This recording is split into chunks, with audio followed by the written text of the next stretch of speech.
Salut à tous, on se retrouve aujourd'hui pour une nouvelle vidéo. Nous allons parler un petit peu des nouvelles cartes mères en Z370 d'Asus qui commencent tout juste à arriver chez les revendeurs au moment où je sors cette vidéo. Alors très rapidement, ces nouvelles cartes mères en Z370 qui sortent sont là pour pouvoir accueillir les nouveaux processeurs d'Intel, les Coffee Lake, dont j'avais déjà un petit peu parlé dans plusieurs vidéos que vous allez pouvoir retrouver juste là. Alors le Z370 c'est vraiment juste un gros refresh du chipset Z270, il y a très peu de changements si ce n'est aucun en fait, mais il faut quand même espérer avoir quelques nouveautés au niveau des cartes mères, et c'est ce dont je vais un petit peu parler dans cette vidéo. Mais alors pourquoi parler d'Asus en particulier, vous allez me dire?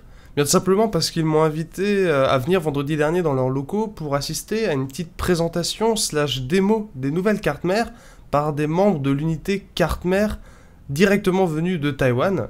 C'était une entrevue particulièrement intéressante d'ailleurs, assez détaillée, donc je pourrais pas tout résumer ici, mais nous allons voir ça dans les grandes lignes, et puis si jamais vous avez des questions, vous pouvez bien évidemment les poser dans les commentaires.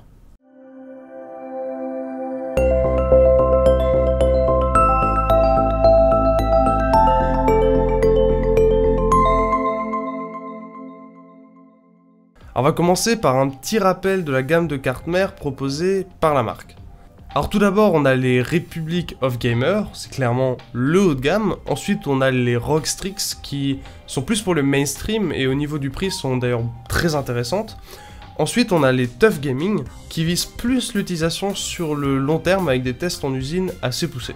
Après si vous n'êtes pas trop carte mère avec plein de couleurs flashy de partout et des LED tout ça, il y a aussi la série Prime, que j'apprécie d'ailleurs particulièrement, c'est ce que j'ai choisi pour mon build. Sinon on a eu un petit rappel intéressant de la convention de nommage qu'utilise Asus pour ses cartes mères Republic of Gamer, qui contrairement à la plupart des fabricants ne font pas apparaître le nom du chipset dans la référence, mais utilisent des noms faits maison. Ce qui, faut avouer, claque un petit peu plus que Z370. On a donc d'abord un nom pour la plateforme. Par exemple, actuellement, on a Maximus pour la série Z de chez Intel. Vient ensuite un numéro qui va indiquer la génération.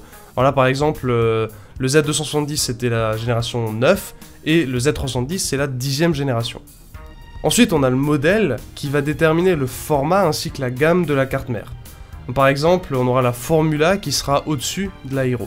Bon, tout ça c'est bien beau, mais quelles sont les nouveautés maintenant ? Alors comme je vous le disais, au niveau du chipset, il n'y a pas grand chose, donc Asus là a pas mal misé sur les nouveautés apportées par les cartes mères. Ils ont tout d'abord évoqué l'arrivée d'un radiateur pour les SSD en M2 sur certains modèles de cartes mères. Alors c'est quelque chose qui était déjà proposé par MSI, et on trouve d'ailleurs des tests sur le net qui démontrent que ça ne sert pas du tout. Mais là Asus a été un peu malin puisqu'ils nous ont montré en fait des tests, alors dans un scénario vraiment extrême, pour vérifier en fait que le shield fonctionnait bien. Donc d'après eux, le shield n'est pas là juste pour décorer, il peut fonctionner dans des cas vraiment extrêmes, et il n'aggrave pas la situation. Après, on va pas se mentir, ça reste quelque chose qui est surtout là pour faire joli et pour cacher un SSD qui aurait un PCB dégueulasse. Ensuite, pour ceux qui veulent OC, parce que l'OC c'est bien, il y a une petite amélioration du layout utilisé pour les circuits allant du CPU à la RAM. Ça peut paraître bête, mais ça pourrait intéresser ceux qui veulent grappiller un petit peu sur un OC extrême de la RAM. On a aussi l'arrivée du Live Dash OLED, un nom qui envoie du lourd, qui avait été annoncé sur les CM en X299, c'était tout petit, c'était vraiment un tout petit écran OLED, et là, ça arrive en fait sur la Formula avec un écran beaucoup plus grand. En gros, l'écran OLED, il est là pour afficher des infosystèmes ou un logo animé, si jamais ça vous chante. L'aspect pratique est plutôt limité, sauf si vous êtes sur une table de bench ou vous avez un boîtier vitré posé sur le bureau, mais il faut avouer que c'est très bien intégré à la carte mère et au design de la carte. Sur la Apex, qui est dédiée aux overclockers, on a un système ingénieux qui va vous permettre de fixer un ventilo au nouveau radiateur de l'IO, pratique quand on est sous azote. Alors côté ROG Strix, on a le support de la DDR4 à 4 GHz avec les profils XMP, etc. Au lieu de 3866 MHz précédemment. On a aussi un petit refresh du design avec deux couleurs, Silver avec la Z370E Gaming et gris foncé avec la Z370F Gaming. Et sinon avec la Z370H, vous pourrez aussi partir sur un thème classique en rouge et noir. Alors sur les Tough et les Prime, on a finalement peu d'ajouts, à part la DDR4 à 4 GHz sur les deux, et de l'USB 3.1 Gen 1 façade pour la Prime Z370A.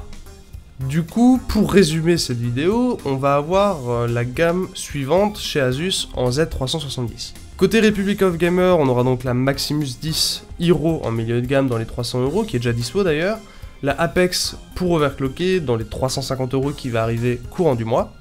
Prévu en novembre, on aura la COD avec le beau shield sur toute la carte mère, tout ça, mais ça va être dans les 380 €. Et le plus fat en dernier, la Formula pour gamer premium, comme ils disent, dans les 400 €. Au niveau des ROG Strix, on aura la Z370 E, F et H, donc ça va définir le thème de la carte, qui offre un bon rapport qualité-prix dans les 200 €.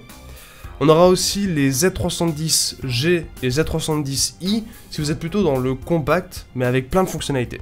Au niveau des primes, donc comme je vous disais, pas trop de nouveautés, on aura de la Z310A à moins de 180 € et la Z310P à moins de 160 €. Donc ça c'est vraiment pour un PC un peu gaming budget. Au niveau des TUF Gaming, qui ne sont pas encore arrivés en France mais ça devrait pas tarder, on aura la Z370 Plus et la Z370 Pro Gaming. D'ailleurs, les TUF ont jamais eu des parts de marché énormes en France, donc je suis même pas sûr qu'on ait une réelle disponibilité à venir sur ces modèles-là. Voilà qui conclut cette vidéo plutôt balèze en fait. Dans tous les cas, j'espère que cette vidéo vous aura plu. Si c'est le cas, n'hésitez pas à laisser un petit like. Si vous avez des questions, vous pouvez bien évidemment les poser dans les commentaires, puisque comme dit, j'ai pas tout détaillé de ce qui a été présenté. Et on se retrouve très bientôt pour plus de contenu.